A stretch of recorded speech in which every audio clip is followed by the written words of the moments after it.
Few horror series have as many unanswered questions as the Friday the 13th series. I've already covered 13 of them in my very first video for this series, but the questions kept coming, so I figured it's about time to head back to the lake to see if we can solve the mysteries of Jason Voorhees, like hey, how come kids get killed screaming and people who are like 2 rooms away don't hear them, huh? That's actually not one of the questions, but maybe it should have been. Question number 1. Is Pamela working alone in the first film? So, infamously, Jason doesn't actually appear in the first film, and the killer is his mother, Pamela Voorhees. But is she alone? Where is Jason during this time? Is it possible that he's actually here and partially responsible for some of these killings? There's a couple of things that make me believe that he actually might be. For most of the movie, the killer doesn't stray far from the cabins in the main part of the camp, keeping her eyes on her prey. So, when Steve Christie shows up at the camp's entrance, unplanned and unannounced and on foot, why is it the killer seems to be there, just kinda waiting for him? He recognizes his killer, which would strongly imply that this is actually Pamela here, but what would make her suddenly leave what she was doing around the cabins to wander to the entrance, where she would just happen to come across Steve just strolling up? So you might say that she had just killed and was moving into position and just happened to come across him, but to those people, I say this: Alice is in the cabin and someone pushes or throws Brenda through the window. Now, it's not an aggressive throw, so I guess it's plausible that Pamela did it, but about 30 seconds later, when Alice goes outside, Pamela is pulling up in her car. That would mean that for some reason, Pamela pushed B through the window, ran kind of quietly away and over to her car, which had to be far enough away for Alice not to hear it start or just running idly, get in it and drive over, all in order to what? Kind of mess with Alice? That doesn't really seem plausible or possible. So what I posit is that, like Paul says, Jason is there and he sees his mother killed that night and he even helps her out. I'd say that given the strength needed, he might be responsible for killing Kevin Bacon, and he was the one lurking around the cabins while Pamela was closer to the entrance in order to kill Steve. Here's what I think. I think, judging from the time frames of how the scenes are portrayed, Pamela is killing Steve at the entrance to the camp. Meanwhile, Jason is actually the one that kills Ned, and then shortly afterwards pushes Brenda's body through the window. And then we finally see Pamela returning from killing Steve driving her car up at that exact moment. So Jason actually is in the first movie. Question number 2. Speaking of Pamela, did Siskel and Ebert really harass Betsy Palmer for appearing in the film? This question is a bit different, since it's not really an unanswered question from the film, but it is a crazy story that sounds like an urban legend, but it's actually true. In case you're not familiar, Siskel and Ebert were TV's top movie critics for like 30 years and had a show where they reviewed current releases, and they rather notoriously didn't really care for horror films. I dread going to these kinds of movies. It really has become the most depressing part of my job as a film critic. And there we are in total agreement as far as I'm concerned. They would often try to dissuade people from going to see slasher flicks, although it should be noted they never tried to get the films banned or censored or anything. They would just tell people that they thought they were horrible and that the people that watched them were kind of gross. Siskel in particular hated the original Friday film, even going so far as to spoil the ending in his newspaper review in order to try and keep people from seeing it. And Ebert referred to Part 4 as an immoral and reprehensible piece of trash. But the pinnacle of this seems to be Siskel's initial review of the first film, in which he literally encouraged his readers to write to the head of Paramount and Betsy Palmer to tell them how wrong their participation in the movie was. The article actually gives the address for Paramount Pictures and divulges Betsy's hometown, asking people to send a general letter there in hopes that the Postmaster General would then be able to deliver it. So keep in mind that this was pre-internet and pre-email, so the number of people that would take the time to write the letter, pay for the stamp, and go through the trouble of mailing it, combined with the likelihood of a letter being delivered with an incomplete address, probably meant that Betsy didn't really get that many negative letters, but it's still kind of a dick move to pull on an actress who's most likely just taking a job to pay the bills. Question number 3. How does Jason shrug off all the damage in the earlier films? After part 4 of the series, Jason is turned into an unkillable zombie, but in the first couple of entries, he's still basically human. So how did he manage to operate and survive some of the insane wounds that he's given in parts 2 through 4? At the end of part 2, he has a machete buried into this shoulder blade, and it appears to go all the way down towards his chest. If this happened to a person, it would most likely cut through the musculature there and probably make the use of that arm extremely difficult. It'd probably heal after a while, but considering that 2, 3, and 4 occur over just a few days, it seems to be completely healed within 24 hours. In part 3, he gets a knife jabbed into his lower leg, an injury that would at very least result in a limp, but Jason kind of laughs at it and is full on running in a few seconds. He then gets hung, which seems to have absolutely no effect at all, whereas a normal hanging would result in a broken neck or at least some sort of tissue damage, but I guess due to abnormal neck muscle strength, no damage is done. But then he takes an axe blow directly to the head, and I know that the mask probably absorbed some of the brunt, but you can clearly see that it embedded there. Even if it didn't puncture his skull and destroy his brain, a blow like that would at least result in a massive concussion. But again, less than a day passes and none of those wounds have an effect. Part 4 gives him a claw hammer to the neck, roundabouts the area where the machete struck him, and again, no real lasting effect. He gets electrocuted and survives and practically gets his head split in two by that machete, and his fingers are still moving like he's trying to get up. Now, I guess it's possible that those are just involuntary muscle twitches as he's dying, or even just Tommy hallucinating, but he shows incredible damage resistance up until this point, so it's not too far-fetched to consider that he's still alive here. So if you add all this up, the only real solution is that he's clearly supernatural, even at this point. Something at the lake is beyond the normal pale, what with the dream factor happening. So, Jason's survival of his childhood drowning also indicates that he's never been normal. I'd like to put forward that he actually has a healing factor, not too unlike Wolverine. They sort of imply this in Jason X as well, and even have his hair starting to regrow and his face looking less skeletal than usual, so I think it makes sense. He may not heal up instantly, but it's quick enough that some of those early wounds aren't enough to hold him back for too long.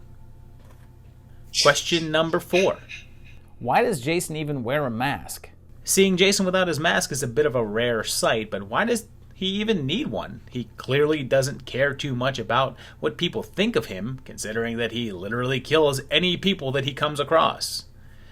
Can he still really be self-conscious? He even seems to have some affection for it, since the first time we see him, he's in a potato sack, which he probably wasn't wearing the whole time, since we see him in Chris's flashback in part 3, and he has no mask on at all. And he doesn't even seem to like the sack too much, considering when it's removed from him, he doesn't just put it back on again when he wakes up. Instead, he goes maskless for around a day or so until he comes across a hockey mask, and apparently falls in love.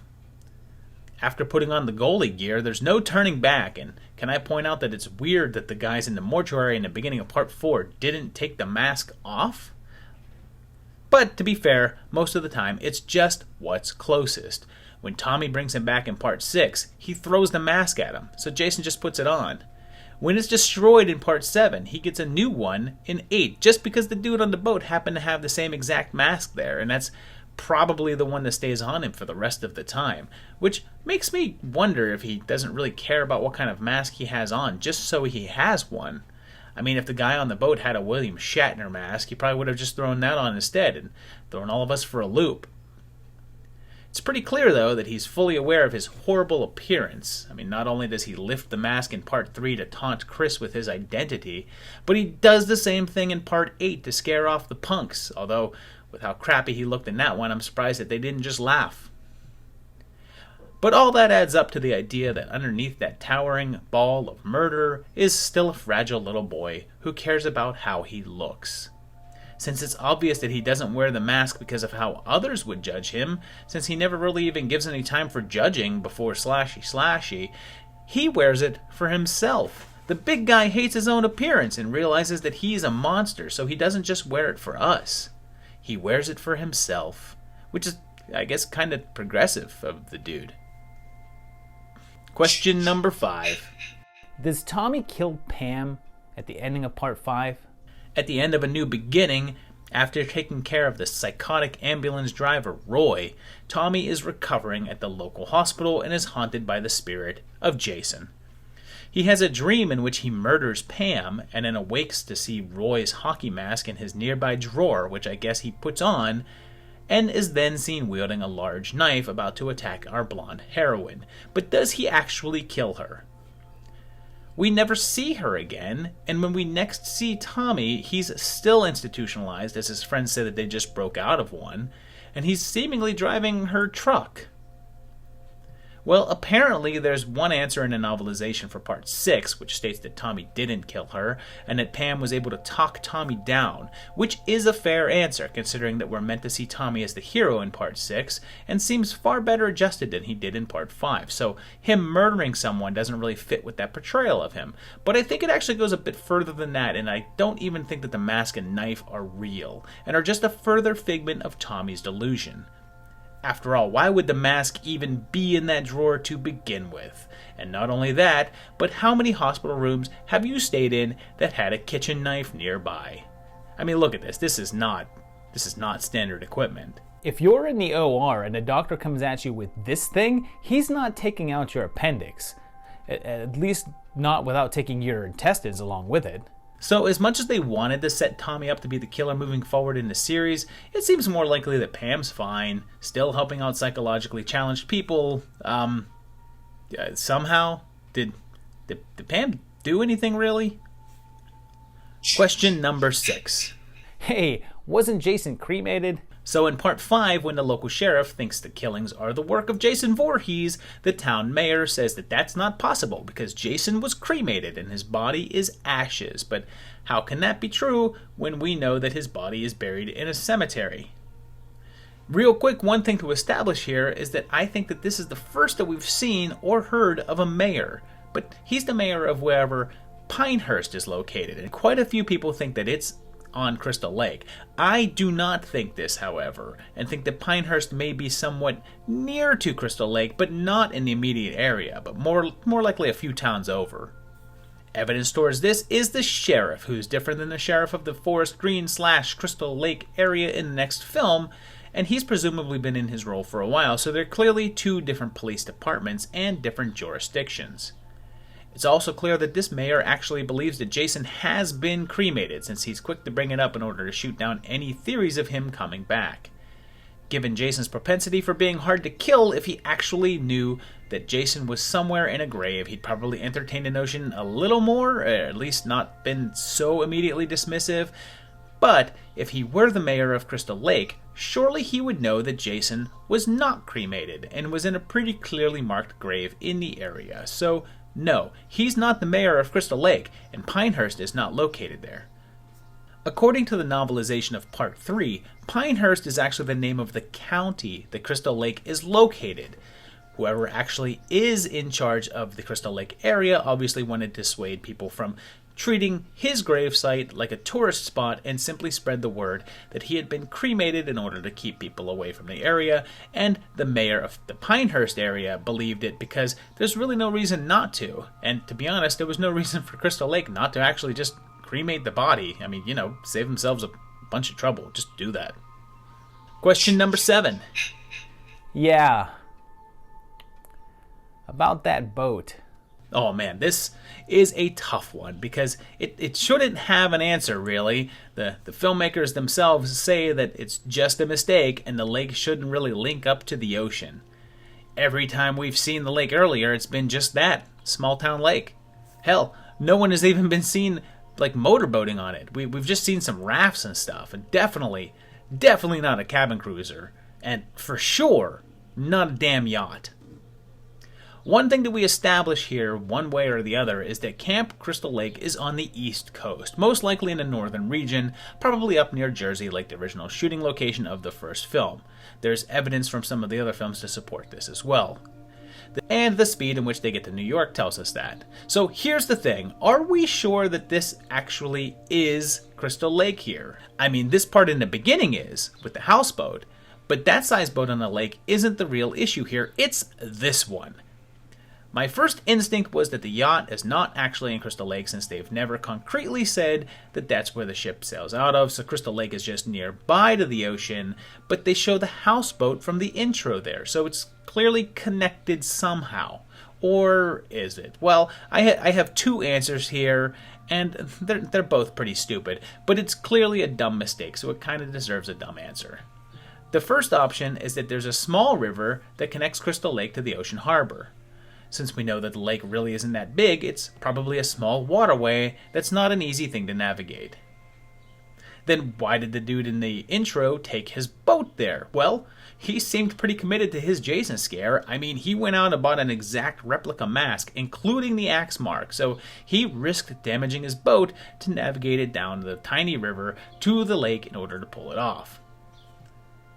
The second answer, which I know sounds ridiculous, but in my mind, that makes it all the better, is that the harbor isn't in Crystal Lake. It's nearby and a completely separate, unconnected body of water that's directly linked to the ocean.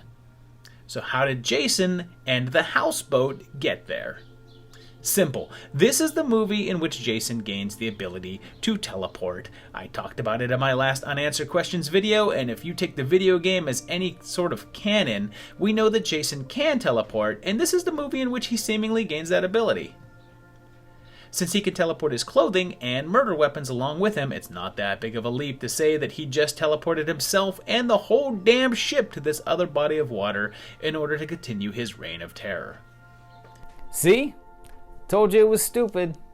And you know, now that I think about it some more, the first answer does make more sense, because between this point and the last time we got a good look at the lake, like 10 years or so have passed, and we can see that the area has been built up and renovated. They changed it to Forest Green and back, there's apparently a large high school there now, and just a few years later, as we see in Freddy vs. Jason, there's going to be a big housing plan. So the area has been upgraded. Perhaps, to make the Crystal Lake area more desirable, it was dredged out and linked to a nearby body of water to give it ocean access, which would make the housing more desirable, making a more achievable route for that boat to get to the lake in the beginning, with the port that the yacht leaves from being a bay that's always been there, but not necessarily connected before. I mean, it takes the boat that Jason's on all night to get over there, so it's not like it has to be a super close body of water even. There, I did it. Chris. Yeah? I did it. I did it. I made the boat leaving Crystal Lake make sense. I answered the question. That's great. Good job. Really good job. Question number 8. Why does Tamara have a biology project due if they've graduated? This one's not too complicated, but I've seen it posted in a few places, so I feel like it's something to talk about. Tamara, whatever, the 8th film's resident mean girl is told by the biology teacher that she needs to present her biology project, but if they're on a graduation trip, wouldn't she have already completed that by now? So I do think that this is weird, but it's really not that crazy. Graduation trips do occur occasionally before the actual ceremony and before a technical graduation. The obvious answer here is that Tamara got an extension on the project and Makala told her that she had to turn it in by the time that they got back. It's a little unusual to be asking for an assignment during a boat trip, like why would she have brought that with her even, unless she told him it was completed and that she would give it to him there. If, before the trip, he pressured her to turn it in and she said that she'd give it to him on the boat, it would make sense for him to ask her to turn it in. More than that, though, when she stripped down and filmed him, what does she think she's going to do with the footage? She seems to think that it will ruin him, but she literally has a tape with her throwing herself at him and him objecting the entire time and then promptly leaving. I mean, even without the audio of him saying no, his arms are clearly trying to push her away from him, and he clearly gets up and immediately starts to walk out. I mean, I think that Tamara was supposed to be the conniving bitch girl, but pretty much all of her schemes really suck. Question number 9. Did Jason survive the ending of Jason X?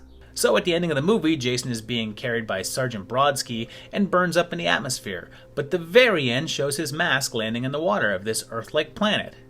But, knowing what we know about the dude, would that have killed him? I think we all know that the answer is no, because even if we keep in mind his normal regenerative abilities, there's also still the possibility that the nanobots are still at work and could help him repair again. I mean, I assume that they were just a function of the machine and are no longer a part of him, but come on, you're telling me that if they went that way it'd be any more far-fetched than what actually happened so far? His survival is actually documented in non-canon form in a couple of places. First of all, there was Avatar Press's Jason X comic series, which picks up precisely where the movie left off, with Jason landing on the Earth 2 and killing those campers, and he's soon captured and kept in a research facility, and of course he escapes and is eventually shot back into space, and another series in which the top of Jason's head from Jason X is restored by nanobots into a more standard version of Jason, who then fights Jason X. It ends with the X version winning, but taking the piece of his brain back into his own head, okay? And then, interestingly enough, there was also a series of 4 follow-up novels from Black Flame that continued the adventures of Uber Jason, titled The Experiment, Planet of the Beast, Death Moon, and To the Third Power. It takes our upgraded buddy to places like Planet 666 and Moon Camp Americana. And although there's things like cloning technology and super soldiers and stuff, they're pretty standard slasher stuff. But again, none of these things are really canon, and the film version of this chronology has never been officially continued. So I mean, I guess he burned up in that atmosphere. There's no way he could have survived that. So he is definitely dead. Let's all head to Camp Crystal Lake to celebrate.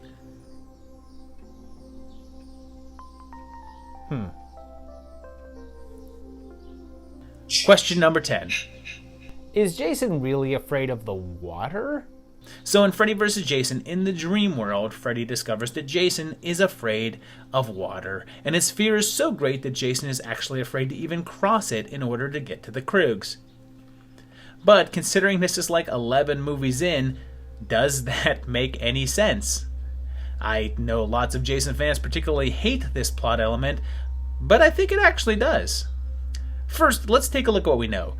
Jason, as we've seen him before, has no fear of going in water. He pops up from underneath a raft in part 4 to complete a kill, having purposefully entered the water in order to do this.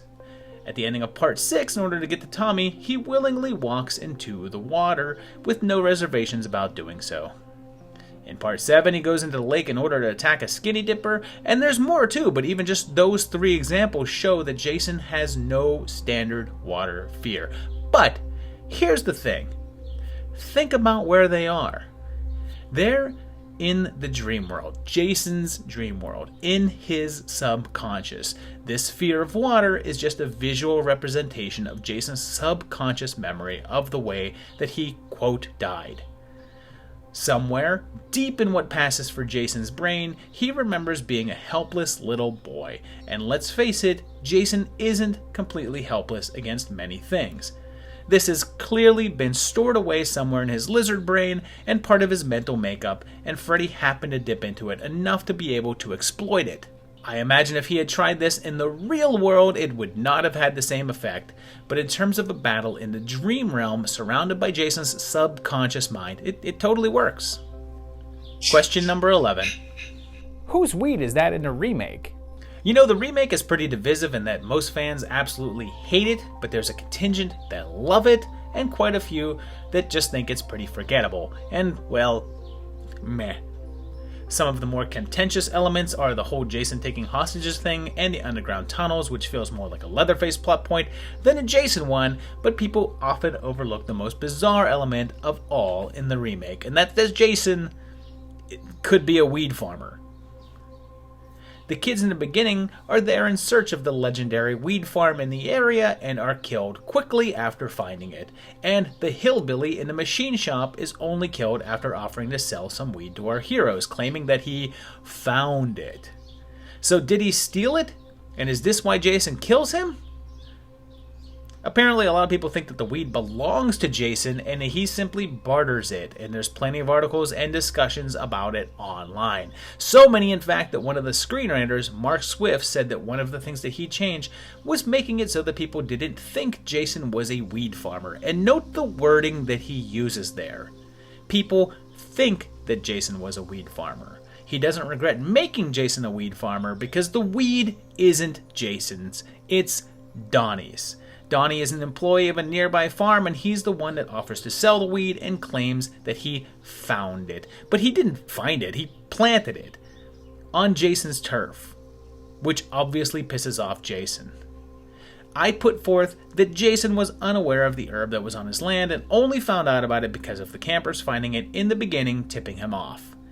When he overhears Donnie offer to sell some and talks about finding it, he now knows that Donnie trespassed on his land, which gave him a death sentence. Plus, can we all agree that if Jason was into smoking pot, that he would be far too chill to go on this killing spree? Question number 12. What about Jason's dad? Who was he? So much has been made about Jason's relationship with his mother, and yet so few movies actually mention his dad, so who was he really? The original film's writer, Victor Miller, has stated that not much thought was put into the father. In fact, in his eyes, Jason should never have become a character in this series, as he considered him definitively dead, and stated that Mr. V probably just left Pamela at some point, possibly due to Jason's deformities. He really wasn't thought much of until the 6th movie, where a scene was written to end the film in which Elias Voorhees visits his son's grave, claiming that he wanted the body secretly buried, giving another possible answer to the cremation question, but wasn't filmed, although it does appear in the novelization. There were also plans to have him appear in both Final Friday and Freddy vs. Jason, both possibly played by Kane Hodder, but neither actually happened, so the character has never actually appeared on film. Elias is discussed in Final Friday, though, as they talk about Jason's family, and since Pamela describes Jason as her only child, that means that Elias is the father of Diane Kimball. And judging from her age, she was probably born after Jason, which would imply that Elias left Pamela for another woman, although none of that is confirmed by the films themselves. He did, however, show up in other media, such as several appearances in comic book form, where he was always portrayed as abusive, and most notably in the Friday the 13th video game. In lore written by Jason Lives director Tom McLaughlin, it's established that Elias isn't even Jason's real dad, but merely his stepfather. Pamela married him in the hopes that he would protect her and Jason, but just ended up abusing them instead, and Pamela then urged young Jason to kill him. Jason's actual father is never revealed, as Pamela was raped by an unknown man. And finally, it should be noted that the uncompleted reboot of the Friday series, the one that was cancelled because the movie Rings bombed, featured a whole section devoted to Elias. He was actually going to be the killer in the first part of the film, only to be killed by Pamela. Maybe someday the character will finally get to the light of day on the screen, but does he really need to be? I mean, part of the allure of Pamela is that she's the source of Jason's crazy, and that single mom defensiveness is a major part of the character, so Jason having an evil dad just seems overkill. But who am I kidding? What part about Jason Voorhees doesn't say overkill? Question number 13.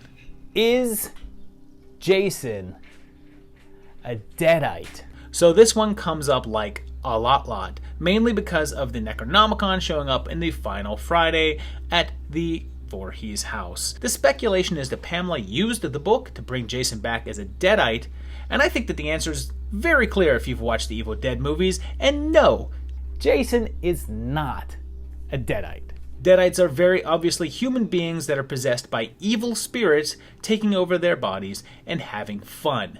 The original person is not there, and the demon is all that there is. Jason is Jason, just an enhanced version of him. If he were a deadite, the demon, I guess, would be represented by this little creature thing that pops out of the body before he's reborn, but it's extremely different than any that we've seen before. Hell, we've seen deadites with their heads knocked off, and nothing comes out of them to try and inhabit another body. So, in the terms of deadites as defined by the Evil Dead series, he's not one of those. Final Friday director Adam Marcus confirmed that this is indeed the case, stating that Pamela used the Necronomicon to make a deal with the devil to raise her son, and that Jason is canonically a deadite. But the Notorum Demondo has nothing to do with the devil, and deadites can be killed by bodily dismemberment, so I disagree with a portion of what he says, and I think that there's a nice, happy medium here. I think it's extremely probable that Jason is the result of tampering with the book, just in a way that we're not familiar with. I mean, let's face it, it's a pretty big book, and we've only really seen like a page or two read out loud. I'm gonna assume that this whole book doesn't just say Kanda Alamimnar Kadim and Klaatu Barada Nikto over and over and over again. There's other passages in there with who knows what abilities. We know that there's supernatural elements involved from the very beginning, what with the dreams and all, plus Jason's revival and seemingly inhuman healing, so it's very likely that Pamela found the book and used it to revive Jason and unleashed forces that were a little more powerful than she had bargained for.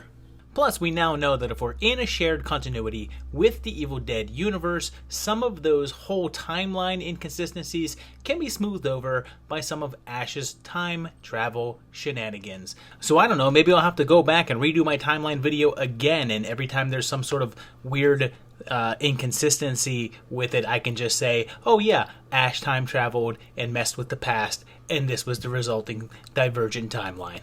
So there's a nice compromise for those that want the Necronomicon appearance to actually mean something, and that those that absolutely, definitively don't want Jason to be a deadite. Because he's not. He's not one. He's his own thing. He's Jason freaking Voorhees, one of a kind. So there you have it. It's 13 more questions about Jason, Crystal Lake, and the entire Friday the 13th series.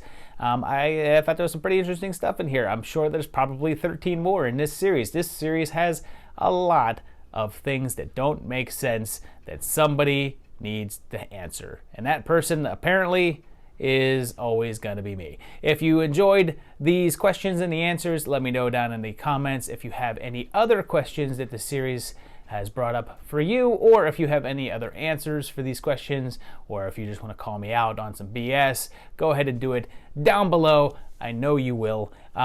Also, like the video, subscribe to the channel, do all of that good stuff, but also please be sure to check out my Patreon page at patreon.com/movie timelines. These guys over here are my patrons, and they help keep this channel going, which you can do as well by going there and helping to support the channel. You can help rank Dead Lasts. We do Zoom calls. It's a pretty fun thing to be a part of, so hopefully you'll want to do it. If not, just keep on watching these videos and sharing them out to your friends, and I appreciate it. And I'll see you very, very shortly for another great video. Thanks, guys. Bye-bye.